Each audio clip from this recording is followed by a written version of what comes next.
Okay, so for today's lesson, we're going to talk a little bit about the respiratory system. So we've talked a little bit about the coronavirus, and one of the things that it affects are people's lungs and respiratory tract. So I thought it would be really useful to kind of backtrack a little bit and talk a little bit about how the system functions so that we can then think about how the coronavirus affects it. So we're going to focus on how and why we breathe. Okay, so the respiratory system is the system that's responsible for exchanging gases. And that means literally for us taking in oxygen and releasing carbon dioxide. Okay, so that's kind of the overall main purpose, but it also functions in a couple of other different ways. So here's that capture oxygen, dispose of carbon dioxide, but it also forms kind of a first line of defense against the invasion of any airborne microorganisms. So this is actually like the first place that we can either prevent something from entering or sort of attack it right away. And then these three, we're not going to really talk about too much today. If you take anatomy and physiology, you'll talk about these in more detail. So we're just going to focus on these first two functions. Okay, so we're going to start talking about the structure of the respiratory system. But before we do that, I want to bring up an equation. And hopefully you recognize this. So this is our equation for cellular respiration. So you remember glucose plus oxygen, and you get carbon dioxide, water, and then this equation releases releases energy that we then use to make ATP. And the ATP is what our cells use when they need energy for cell transport or contraction or anything that a cell might do. Okay, so every cell in your body that has mitochondria, remember those powerhouses of the cell, they need oxygen in order to perform this equation. And we get that oxygen by breathing it in through our respiratory system. So what we want to know then is how do we breathe it in, and then how does that oxygen get to every single cell in our body? What's going on here? So we're going to focus in this lecture mostly on the respiratory system, but it also involves the circulatory system. All right, so here's the respiratory system. So here are some of the parts. So we breathe in through our nose and mouth, right? It goes through our throat. The fancy word for throat is pharynx, okay? And then there's actually division. So when we eat or drink, things go into our digestive system. But when we breathe, we want them to go into the respiratory system. So they go this way, and this is the trachea or windpipe. If you feel kind of the front of your throat, especially when you're talking, you can kind of feel these hard kind of circular rings. So those are cartilage that actually holds this trachea open. So it's literally just a pipe. The larynx, when we move air across the larynx, that's actually how we create sound. So that's our voice box. The trachea then divides into two smaller pipes, basically. So you have a left bronchus and a right bronchus. So it goes into each lung. Notice this is just flipped around because it's his left or her left, I guess, not ours.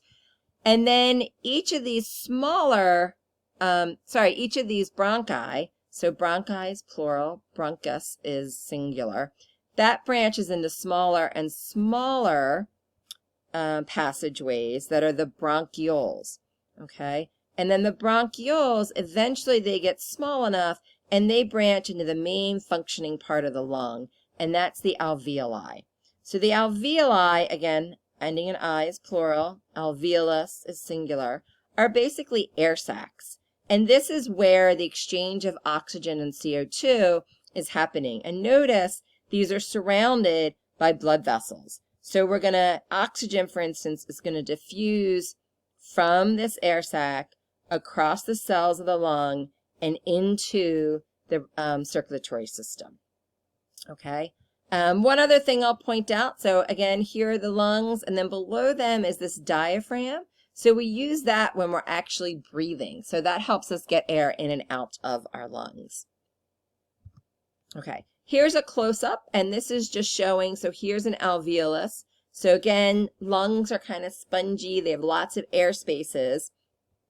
And any respiratory surface is going to have these three characteristics. It has to be moist, So these air sacs are lined with a thin, like water layer. They have to be thin because diffusion has to happen across them, and they have to have a large surface area. And that makes sense. We want to be as efficient as possible at getting oxygen into our bloodstream. And this is just a micrograph showing. So again, look at all these spaces. So this is all the air sacs and lined with this thin layer of cells. And here's a bronchiole that's leading into it. Okay. Here's another example. This is a thinner section. So this is actually like 1 cell thick. And again, look at all this air space. Most tissues in your body would be full of cells. This is full of air. And then each air sac is just surrounded by this thin layer of cells. Okay. And again, that helps get oxygen into our bodies. All right. And then just briefly, when we breathe, we inhale. That's taking a breath in.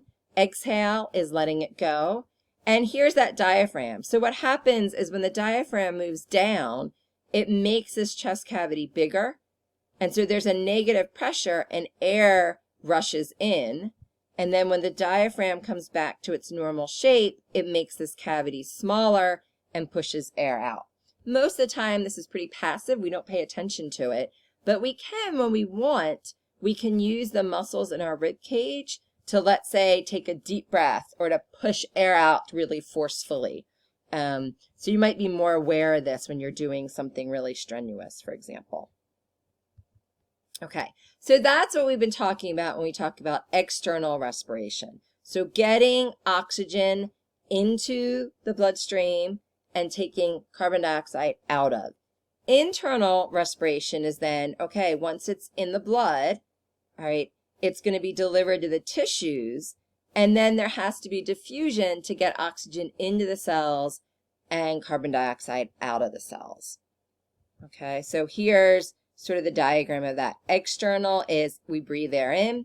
Oxygen is going to move into the circulatory system. Remember, these red blood cells have that protein hemoglobin, so the oxygen binds to the hemoglobin.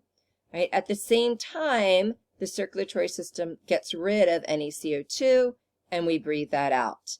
Right? This is then circulated in the blood, and as the blood goes through all these tissues, right, when it gets to the capillaries, oxygen diffuses back out into the cells, and then the cells release the carbon dioxide back into the blood.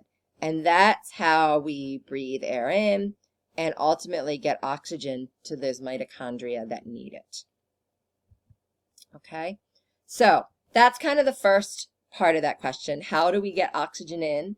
The second part, remember we said the respiratory system also protects against pathogens. And the way it does that is that all of those respiratory surfaces, the bronchioles, the cells that line those have cilia on them. So maybe you remember way back when we talked about cell structure, and we said cilia, remember, are projections from the cell membrane, and they can move, so they can beat. And there are also cells on these respiratory layers that release mucus. So there's a thin layer of mucus throughout the respiratory tract, and it's moved by these cilia. And so what happens is when we breathe in things, so think of all the things that are in the air, right? This time of year, we're starting to see pollen, sometimes smoke. There could be pathogens, so everybody's worried, for instance, now about the virus, but there could be other bacteria. There could be dust particles. There are all these things we don't want to get trapped in our lungs. So as we breathe in, right, and they move over this mucus layer, they get caught in the mucus. And then the cilia are constantly moving this mucus layer up our respiratory tract. So we either cough it out or it's moved to the mouth and we swallow it. Okay, so this helps prevent things from getting deeper into the lungs. At the same time, our immune response also is kind of a first line of defense where there are immune cells that can move into the lungs and start protecting us that way. And we'll talk about this part a little bit more when we talk about the immune system. Okay, so here are just a little pictures. So here's a cell. Here's what these cilia look like, if this rings a bell.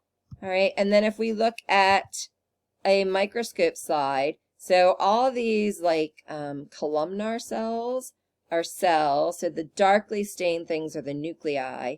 And then out here on the surface are all the cilia. So you can imagine these beating. And then here's a cell that releases mucus. So there's a thin layer of mucus. And then these cilia are working to push the mucus up and out of the respiratory system.